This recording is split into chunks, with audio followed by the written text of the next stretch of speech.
How you doing? How you doing today? Welcome. This is to our Vitamin D talk show. Introduce the cast here. We'll start off to my right, Mr. Rilio, Mr. Pessoa, Mr. Toro, Miss Palmer, and I'll be your host, Mr. Martin. I believe we're going to start our talk show off today in Book 3 with Mr. Rilio. Okay, my OQ is, does Milton use his literal blindness as an analogy to the blindness, to the true message God is trying to send us in Genesis and Jonah? Right. So you're kind of alluding to the fact that, Milton's blind, and because he's blind, he's trying to shed light on, what he believes the Genesis story is. Going off on page 63, the next page after you're kind of where you're getting your idea, lines 52 to 56ish, starting with shine inward in the mind for all her powers irradiate their plant eyes, all mist, from thence purge and dispense, that I may see and tell of things invisible to mortal sight. So it seems that Milton's kind of alluding to the fact that we all have a sort of mortal sight. We can't see the things that maybe he can see because he's a blind man, and he's kind of alluding to the fact that he wants to shed light on things that we can't see as mortals. And through his story, he's going to kind of open our eyes and become unblind, I guess you could say. Also, like how when Jesus cured the blind man, he pretty much said that the blind will know more than the people with sight. So he's also sort of tying that back into that, basically saying, I'm the guy who doesn't have sight. So as Jesus said, I probably know more than, and like he's already at that state, so he knows what he knows now. Right. So because he's blind, you think that he has more knowledge. Yeah, like he sees the world in a different way, Right. For what sense. the world is. Yeah, he sees the world in a different way. That makes sense. So I brought this question up in our last recording, but There it is, the first one. do you guys think that Milton is saying he's better than someone who can see and maybe has a strong spiritual life, or is he just saying, "Oh, I have a new insight and new things to bring to the table because of my blindness"? I would go off. I'm not sure in a whole sense that he's better, more or less saying that he has a stronger faith in that sense, but not as a whole better. That just would be my take on that. Yeah, I think that I think better might be the wrong kind of term. I don't think he's better. He thinks that he's better than them. I just think that he sees stuff that we can't see. Despite the blind, being blind is really relative. You can't see what's in front of you, but maybe you can. You're able to have a different type of sight, and I think that's really what he's kind of getting to is he's trying to describe something that maybe we can't see, but he can because he's blind. Does that make sense? Yeah. Like to your question. Yeah, Okay. makes sense to me. I was going to add, like, basically you're sort of alluding to, like, the inner sight that we all sort of believe that we have, but it's really hard to see. But if you lose your two eyes, then that's the only sight you have. So I think that's what he also means, that he's in tune with his inner self more than we are. Right. And the inner self is almost more magnified because he doesn't have that actual sight. Exactly. Gotcha. All right. I like Is that well answered, Mr. Rilio? Yeah, I like that. I do. All right. Moving on right along to Mr. Pessoa's OQ. So my cue is on two parts, on page 70 and on page 97. On page 70, we see that Milton also says, as in the Bible, that we are perfect and we are in the likeness of God, and God is perfect, so we're supposed to be perfect. And then in page 97, it talks about how we have the free will or we've been given this command to not eat from this tree, but that basically gives us the free will to choose if we're going to eat from the tree or not. And so the question is, since we are perfect, were we made perfect given this free will, and God already knew that He wanted us to have that choice? Or did God create us and we're just flaws and we're not actually perfect because we did eat from the tree and we didn't do good? I'd start off with saying I don't think that God made Adam and Eve perfect in the sense they're, like you said on page 70, God created them in His image, not directly made Adam and Eve just like God, but kind of in an image as Him. So they're not exactly perfect. So I'd go more to the latter of your point, where they are flawed in the sense that God did give them a choice to eat from the tree, and the fact that they did not obey Him and went against Him kind of alludes to the fact that they're not exactly perfect and just like God, but maybe a step below in His image. Well, you think it's a step below? I do. I mean, It like, says equal to God. Yeah, exactly. On what you're on Yeah, page 7. on like line 306. Yeah. It says equal to God. but then my question would be: so if He's equal to God, then why does He, I guess, disobey Him and go against Well, God? I kind of go back to your question. I have the same thing. I mean, I think God really knew it, because the lines that follow after 306 are basically talking about how He has to bring, the Son of God to save man. God knew that in book 3, God gives like a precursor to what's going to happen in the future, and God's. If we take the Bible literally, God's an all-knowing figure. He knew that we were going to do something like this. So but I don't want to say that He didn't hope that we didn't. I think He, knew it was going to happen, but maybe He didn't know He was going to be wrong. Maybe He had hope that they were going to be, created directly in His image. And I think that, that's kind of hard to say. That's like a really kind of a broad topic, but, Him giving this kind of insight to the fact that they are going to sin and He's going to have to send His Son, He kind of knew that they were going to be imperfect, and there was a chance that, they were going to sin, a high chance. So does that almost sounds a little bit of contradictory? Saying that He's a little bit there. He knows that they're somewhat flawed, Yeah. which God is not flawed. But He created them perfect. Right. Right. So Equal how are to they God. flawed if He created Right. them equal and perfect in His image? So if they're already created that and they have that, then how are they lesser and flawed? Do you think it's because, I guess we never discussed this. Do you think it could be because they don't have the knowledge of right and wrong, and God might know the knowledge of right and wrong? And because they didn't have that knowledge of right and wrong, how would they know that they're going to do something? It's really hard for them to know that they're about to do something wrong. Mm-hmm. Only God knows that they're about to do something wrong. And, they know as soon as they eat the fruit, but, I think I know what you're saying. So if they were created with the knowledge of right and wrong, they wouldn't have done it. right? So then they would have been flawless and Right. equal to God. Right. I think we had mentioned too that this definition of perfect and perfect, being a perfect being, but there was no way to determine what perfect was until they ate the fruit. Right.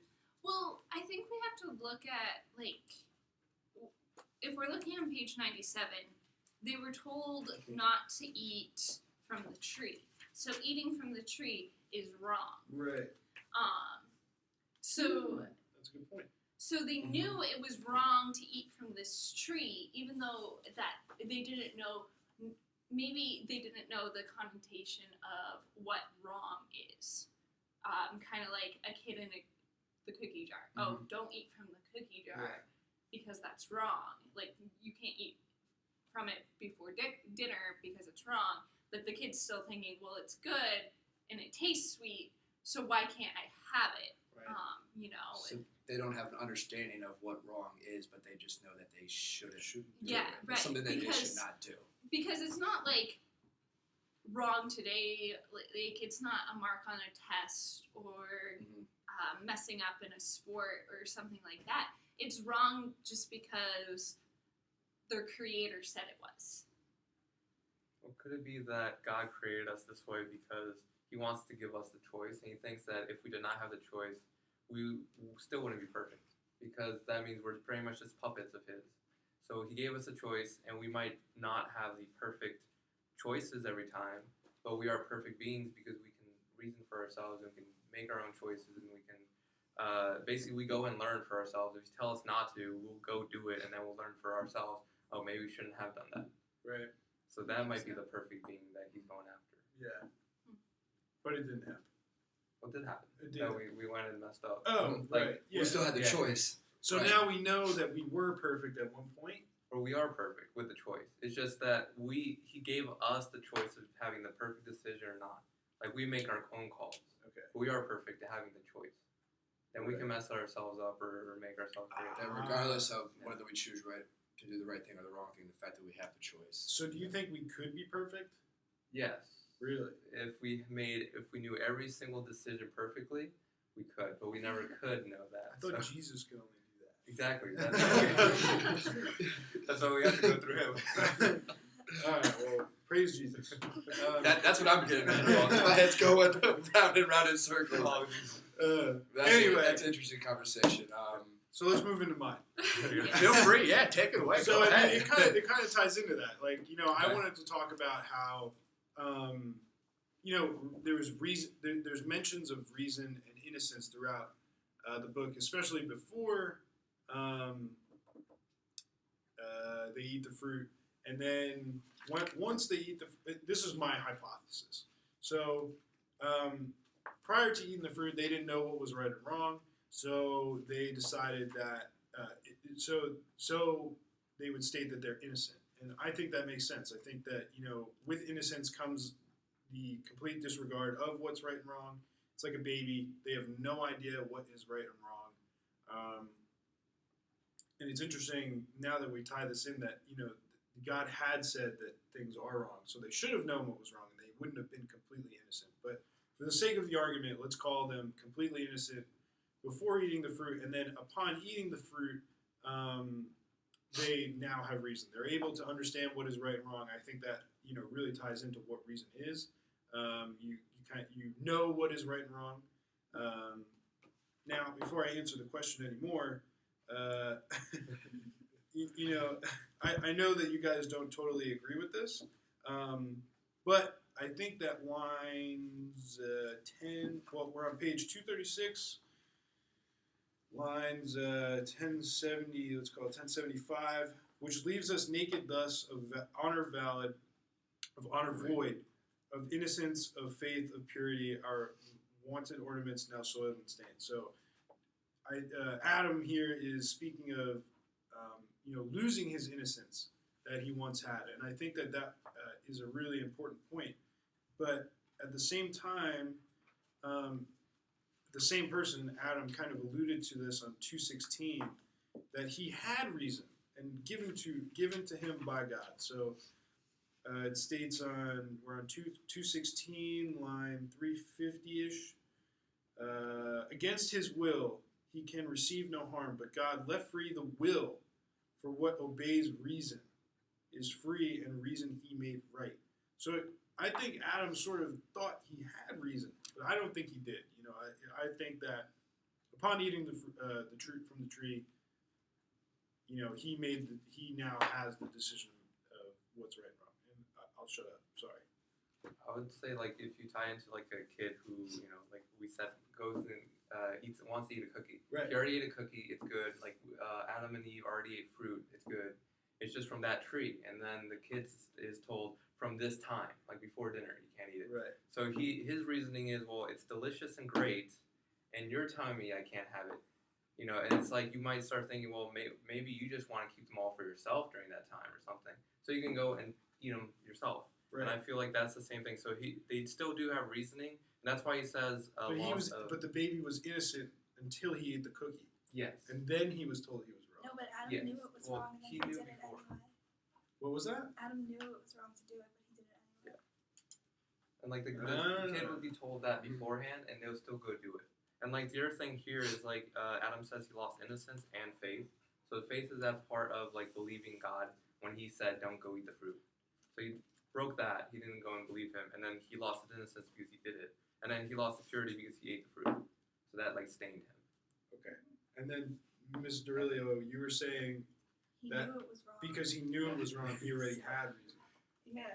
Like, Okay. he's like, I know it's wrong. Yeah. No, that's kind of totally right. And kind of in the same line, and I kind of brought this up the last time we talked, but I don't think God could create a creature and not give them like the entirety of their nature, in this case reason. So God couldn't create man without giving him full reason or the full capability of reason until he made a mistake, and then the rest of the reason comes. Like, that seems like leaving just a masterpiece or a painting unfinished and then going off and doing something and then going back and finishing it. Like, it just doesn't seem in Milton's character of God or the God of the Bible that God would leave something incomplete for something bad to happen to finish it. So you're saying when they were created, they had full reason? Yes. Okay. They just never had to test it out yet. Exactly. They didn't. Okay, that's Maybe interesting. maybe It's like they growing didn't up know or how something. to use it or understand fully what it was, but I don't think they could have part of it and then receive the full of it once they messed up. Yeah. I think that makes a lot of sense. You said the understanding of it. They might have had it, but they didn't fully understand it. And then Right. once they had the knowledge from the fruit, Mm-hmm. that's when they, I guess, gained a fuller understanding. Oh, like this is how we should have used our reason, and Right. this is That faulty makes sense. reasoning, something like that. That makes sense. Yeah. I'm going to say one thing before we move on. Do you guys think Eve had reason? Yes.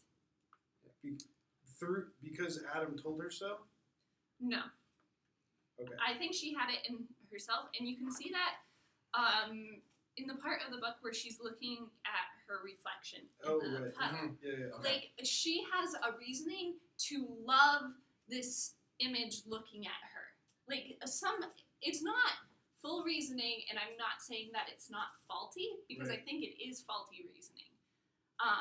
But she has some sort of reason to be like, oh, I need to love this thing that I see right here.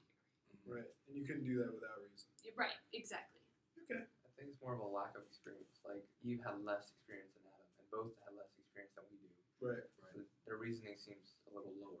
Right. than what we Okay. do. That makes sense. Now, going off the topic of Eve, I want to raise my OQ. Not really an OQ, just a thought. Going on page 266. Got that number right this time. There you go. Around line 888, or let's say 890. Adam's kind of quoted as blaming Eve and woman for the fall, eating the fruit, and pretty much everything bad happens. He goes, oh, why did God, creator wise, that people at highest heaven, with spirits masculine, create at least this novelty on earth, this fair defect of nature, and not fill the world at once with men and angels without feminine? Goes on to say, innumerable disturbances on earth through female snares and straight conjunction with this sex. So I just wanted to ask you guys what your thoughts and opinions are with this, where Adam pretty much just calling Eve out and feminine and female trait or just person in Eve, and how he kind of blames her for him eating the fruit, the fall of mankind, and all that battery. So I know it's a highly debated topic, so I would love to hear your guys' opinions on that. Mr. Toro's loving this. You want to start this, Palmer? Would you like to start? I started last time. You have Okay. any thoughts on this? Go ahead. All Well, right. all right. So it's not Eve's fault that Adam ate the fruit. Like, he Oh, had really? no, he had the choice to turn her away and Oh, not yeah. eat the fruit. Like, Did he though? yes. No, he was like, I couldn't help couldn't- myself. yeah. he couldn't help But he was himself. engulfed in her beauty Like, and So just her beauty charm. doesn't in her beauty charm. doesn't mean that you have to do something. But he was. Like, okay, men for centuries have been saying this about women, that it's this is the getting way beauty. heated. The beauty, like, struck me, and I had to do this. Like, you see this in stories of the Bible, you see this in the stories of history, like, men blaming a woman for cheating, or doing something, or following through on something that they never meant to do. The man still has full choice, and does not have to be entranced by someone's beauty. Yes, it's. I understand, like, it's hard, and, like, Adam was entranced by it, but he could say, yeah, even though you're beautiful, I'm still going to follow God's command and not eat the fruit. Are you getting all this, Mr. G? I hope so. I mean, one thing I would add to that is for like how even today when we do something wrong, we blame someone else, and that's the only other person you could blame. So that's also why I think why he went hard, like cold-hearted against her. It was just like I did not want to do that. You made me do it. It's your fault. And then he's not really reasoning through like how he messed up. It was his choice. It was his call. He's just throwing the blame off, especially like in this part that you brought up. And going off of that, I think it's talking about Adam when he said, against his better knowledge of not eating the tree, he was so engulfed and entranced by her beauty and charm that he went and did anyways. Yeah. So I'm kind of glad I saved mine for last this time. No one agreed with it. I think, personally, Milton is speaking through Adam here. I don't know what Milton's kind of romantic experience is like. I don't really remember his marriage scenarios, but I think that throughout the whole book, there's kind of been I said a negative connotation last time to women. I don't think it's a negative connotation. I think it's just a doubt to their. No one hate me for saying this. Okay, it's like a doubt of their abilities, and maybe the doubt of their making the right decision. Milton. Not his opinion, just for the record. Milton not Mr. Toro's opinion. So, He's going on what he thinks Milton thinks. So. Okay, like easy. What you had said was where okay. First of all, he says that Adam states that men as angels without feminine. So again, females can't become angels. That's kind of Adam speaking. I think that's in the hatred of the speech. He wants to include something like that. However, and this is 895 on page 266, and more that shall befall innumerable disturbances of earth through female snares and straight conjunction with this sex. That sounds to me like a man who fell for a woman and because of that woman made the wrong choices, just like Adam. And it's put so perfectly in words. I mean, this has happened to me. I mean, hands down. So, that's why I think it's Milton speaking through Adam. It's because it's I've made a poor decision thanks to a woman in my life, and so I would say I'm not doubting it. No, I don't. I'm just giving you a hard time. Continue. I apologize. I think it's the same vice versa. I mean, that's really all I have to say. That's kind of where my feelings come from it. Everyone has a different take on a book. Personal experiences always kind of factor into it. That I wanted to share. So you think Milton's personal experience is kind of coming through Adam in this passage right here? He's speaking through Adam. That happens to Milton, basically. That's what you're saying. Yeah, exactly. I mean, it's a very good. It's a very good explanation for. This passage. Oh yeah, yeah, it totally makes It's sense. a very plausible. Not saying it actually happened, but Right. it's a very plausible explanation. All right, so got a little bit of time left. I think we're gonna close up with Miss Palmer. My last question. So my question, just kind of the character of Satan. Is Satan proud of messing up God's plan? It seems like he should be, but he doesn't stick around to gloat and show off to God, because in book 10 we find out that he slinks away before the Son of God comes down and proclaims judgment on Adam and Eve. So is Satan really proud of what he's done? I think that I think Satan's a coward. He kind of the where I get that from, I kind of think of Satan as like kind of like under God like that. He's like kind of scared of him almost. He takes the appearance of a toad, a small toad, like a very not very strong kind of figure. He's, it's like you would never think of a toad being something important. So he's kind of cowering under God, I think, and I think that maybe he's proud in his own mind. It doesn't state it. That would be like super. What's the word for it? There's no basis for it. You have no idea if Satan's proud of it, and I think that he's still so scared that he wouldn't. I don't think he could be proud. So Yeah, no, I think you're totally right. You know, him running off after the fall and after the whole deal, and not showing off his his work to the Lord and saying, "Ha, I made these people Right. do this. Like you didn't protect them. Like why you would have stuck around to do something like that." So I was a little bit confused as well. I mean, going through the whole book, seeing Satan's plan, and then Right. him finally achieving it. I was expecting him to be kind of all triumphant, showing off, and kind of like sticking it to the man. But it's actually the exact opposite that happened, which really kind of threw me for because I always had this Satan here talking like, oh, high and mighty, like he's so mad at God, throwing him out of heaven. He wants to again go back and stick to the Right. man. And once he's finally achieved that, he just kind of, like you said, slinks away and doesn't really. I almost thought he was going to go out and boast about it and brag. Right, And and like sin and death, like recognize it and are extolling Satan for doing this, but he doesn't seem to say anything during this part. it shocks me. I think it's also a little too soon to tell. He's sort of like sitting back and like watching what he did. Like, True. let's watch this. Let's see how it goes. Maybe I have to intervene again. He like planted a seed. I think this is just like a seed, just to start his plan. I would agree. I think that he was like not proud while he was doing it, like while like making Eve eat the fruit, like he like wanted her to do it, but then looking back on it, he's like, oh, maybe I shouldn't have done that.